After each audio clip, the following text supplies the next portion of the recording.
Oke, teman-teman, ini adalah berkaitan dengan penulisan bab 3 metode penelitian. Apa sih yang ada di dalam metode penelitian? Nah, di sini di metode penelitian itu ada satu adalah desain penelitian, yang kedua adalah latar penelitian atau tempat penelitian.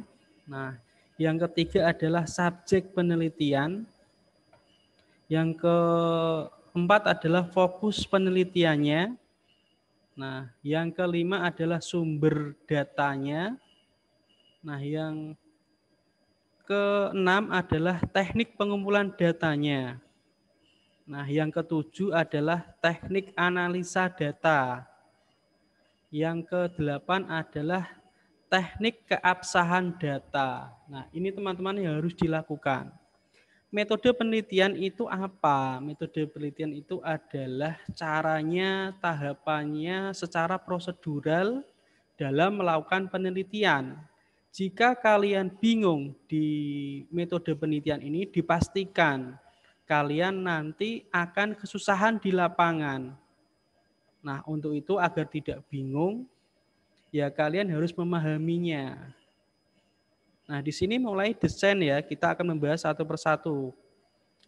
Memulai dari desain penelitian. Desain penelitian itu seperti apa sih? Nah, di sini kalau kita menulis di metodologi penelitian ya, kita harus mengacu pada teorinya. Tetapi setelah kita mengacu pada teorinya, kita juga menjelaskan secara proseduralnya seperti apa. Nah, di sini desain penelitian yang digunakan adalah kualitatif. Nah, ini kualitatif sebagai human instrument. Nah, ini menurut Sugiono dan menurut Creswell. Nah, ini. Nah, terus di sini disampaikan penelitian menggunakan fenomenologi. Nah, fenomenologi ini menurut pendapatnya Sudarsyah. Nah, di sini fenomenologi itu apa? Nah, oke, teman-teman, kalian kan harus tahu ya, yang namanya penelitian kualitatif itu tidak hanya sekedar kualitatif deskriptif atau kualitatifan. Tapi yang namanya kualitatif itu jenisnya ada banyak. Ada kualitatif fenomenologi, ada etnografi, ada studi kasus. Nah, itu yang harus dipahami, yang harus dipelajari lagi. Misalnya akan menggunakan desain penelitian studi kasus. Nah, studi kasus itu apa?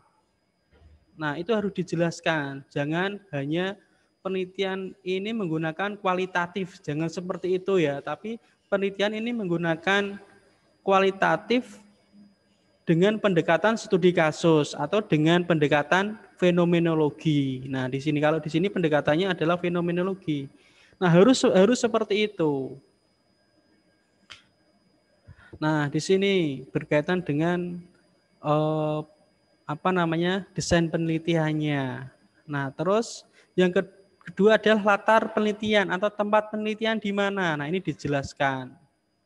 Tempat penelitiannya di mana, terus kapan waktunya.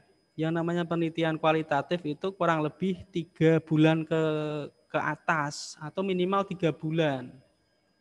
Jangan penelitian kualitatif hanya 1 minggu, 2 minggu. Nah, itu tidak valid. Nah, itu terus ini di sini ada pentingnya penulis memilih penelitiannya mengingat pentingnya mengasuh berbagai kemampuan dasar. Nah, harus ada kenapa kok alasannya memilihnya di tempat penelitian itu alasannya apa? Nah, itu harus ada alasannya. Nah, tapi alasannya juga harus yang masuk akal atau secara ilmiah. Jangan alasannya hanya karena dekat dengan rumah, jangan seperti itu. Oke, yang ketiga adalah subjek penelitian. Nah, subjeknya siapa di sini nanti yang akan diteliti? Nah, di sini pendirinya, alumninya,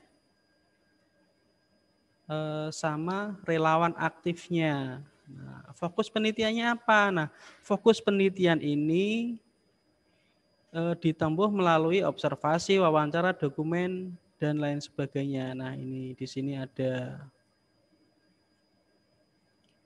Terus karena di sini berkaitan dengan manajemen program yang diteliti atau fokus penelitiannya berkaitan dengan manajemen program. Nah, perlu diingat teman-teman, kalau kita meneliti tentang manajemen program, berarti kita harus pakai teori. Teorinya siapa? Nah, ini ada di bab 2. Manajemen program itu teorinya Juju Sujana.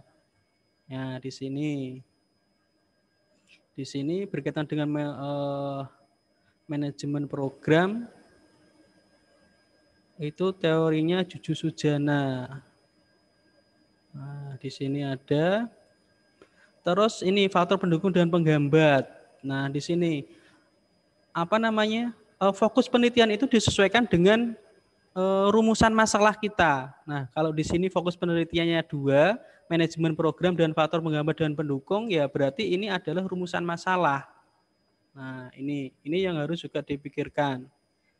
Setelah fokus penelitian, kita ke sumber data.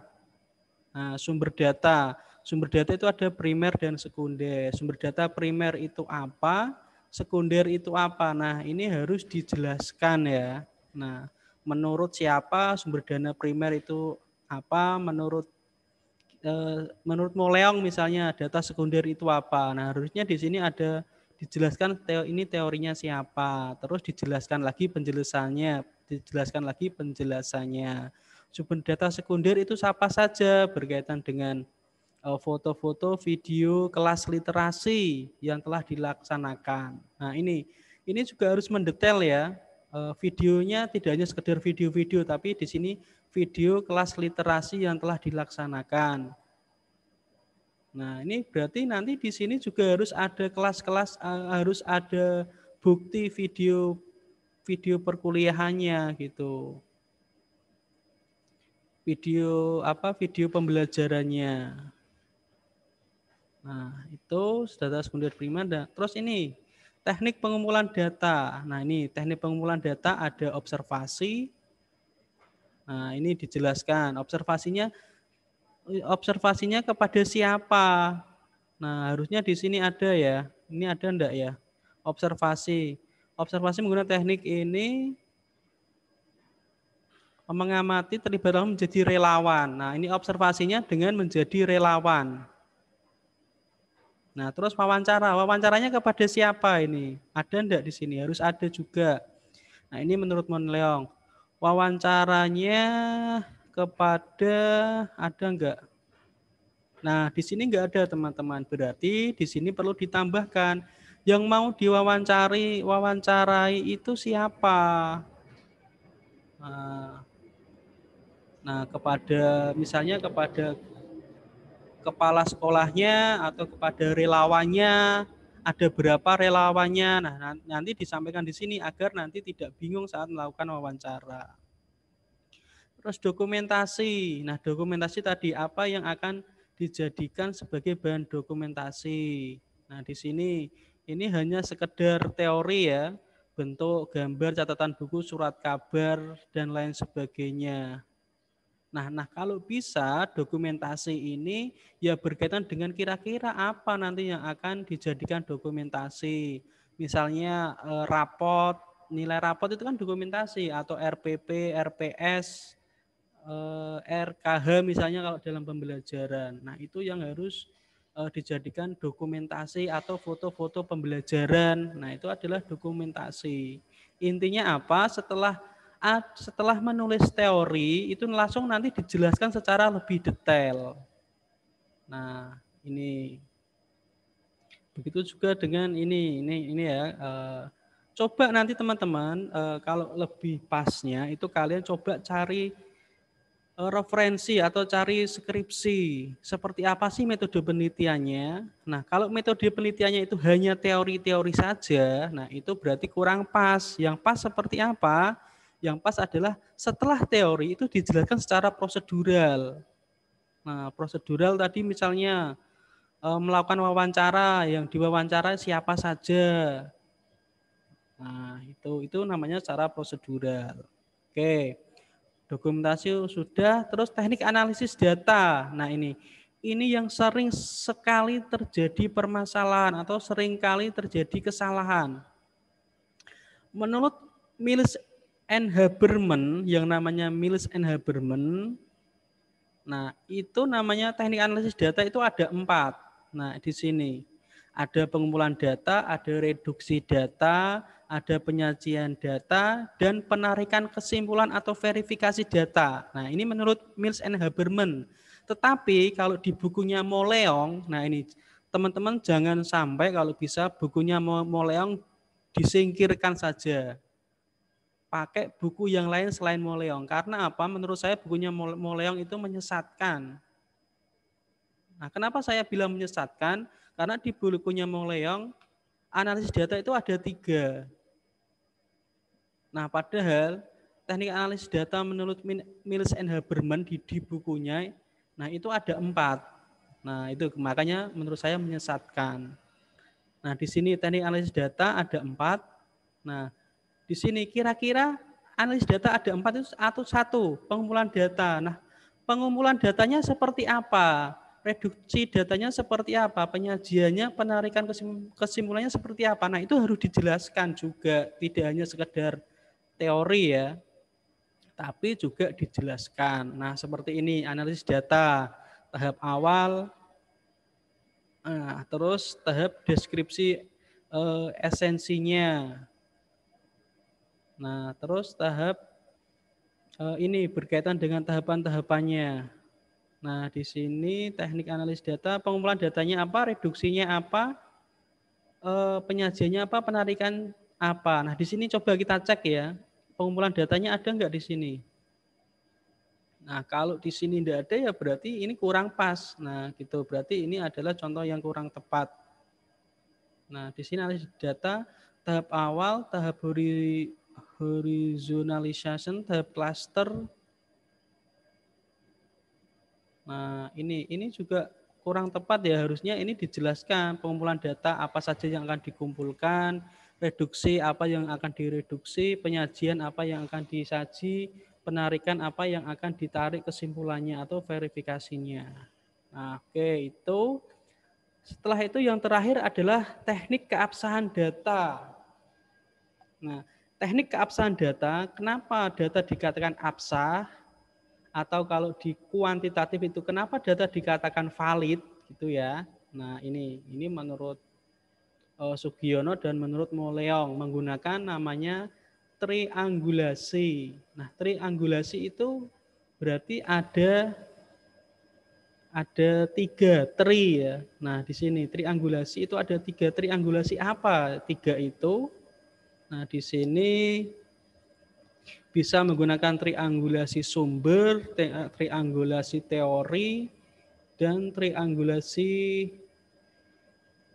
waktu atau apa nanti di sini. Nah, nanti silahkan dibaca-baca berkaitan dengan teknik keabsahan data, ada apa saja.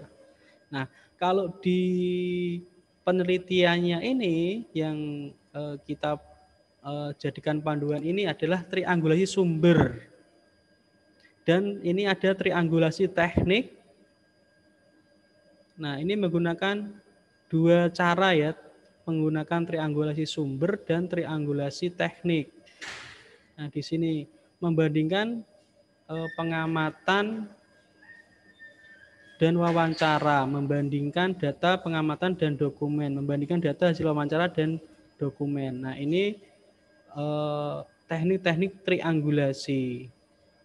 Nah, ini teman-teman berkaitan dengan metode penelitian. Nah, kalian mungkin mungkin ada yang masih kebingungan ya karena kalian belum mempelajarinya. Nah, kalau bisa kalian coba cari skripsi.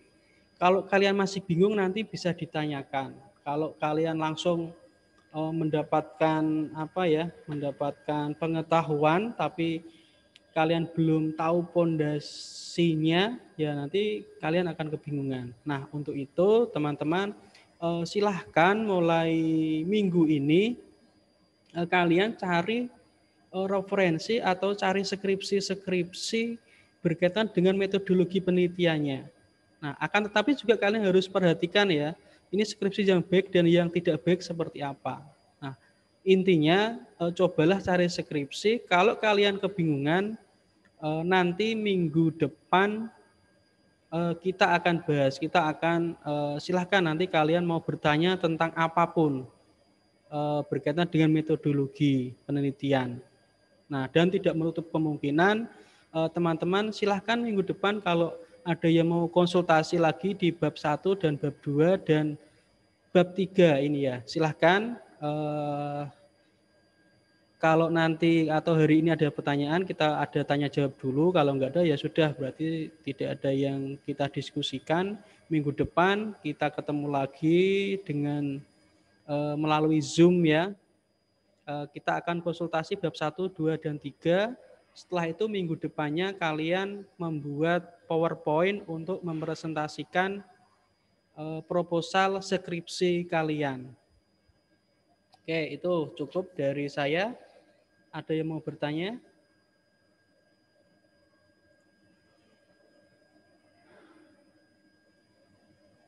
Oke, enggak ada. Oke, kalau enggak ada ya sudah. Kita ketemu minggu depan berkaitan dengan konsultasi bab 1, 2, 3. Setelah minggu depan nanti kalian membuat PowerPoint-nya untuk dipresentasikan setiap individu. Berarti 2 minggu lagi nanti kalian mempresentasikan ini proposal skripsi kalian dan dibuat video ya, dibuat video nanti dikumpulkan itu nanti sebagai bukti kalau kita sudah sudah siap untuk mengajukan proposal skripsi kita. Nah, itu juga nanti sebagai penilaian kalian lulus di mata kuliah penulisan skripsi, proposal skripsi atau tidak. Oke, itu ya. Terima kasih teman-teman. Selamat siang. Assalamualaikum warahmatullahi wabarakatuh. Waalaikumsalam warahmatullahi wabarakatuh.